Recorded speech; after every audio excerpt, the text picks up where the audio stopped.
d'éternité, pendant qu'on parle de la fin du monde. Pendant qu'on parle d'éternité, pendant qu'on parle de la fin du monde. Pendant qu'on parle de la fin du monde, même dans le temps de Noé, même quand tout était noyé par l'eau, la terre existait toujours. Les planètes ont toujours existé. Les galaxies ont toujours existé. De quelle fin du monde parlons-nous? Ne sommes-nous pas intelligents pour réfléchir? Ne sommes-nous pas intelligents pour réfléchir, pour avoir des réflexions critiques? On ne peut pas parler des fins du monde pendant qu'on parle d'éternité.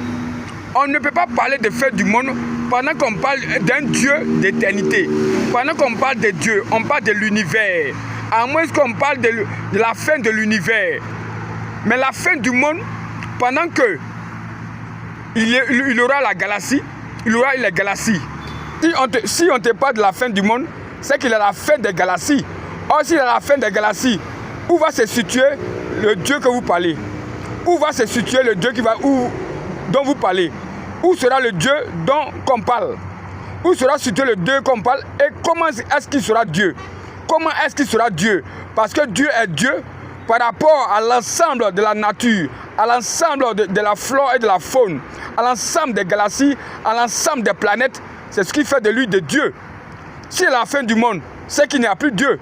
Or, il dit, tout passera, mais la parole subsistera. Si la parole subsistera, c'est que la parole est éternelle. Si la parole est éternelle, c'est que tout ce qu'il fera sera toujours éternel. Et vont toujours à l'infini de la perfection de trouver sa terminaison. Or, elle est éternelle. Donc, de quelle fin du monde on parle? Pendant qu'on parle d'éternité, pendant qu'on parle d'un Dieu éternel, pendant qu'on parle de la parole éternelle. Or, c'est la parole qui a tout créé, c'est la parole qui a tout conçu.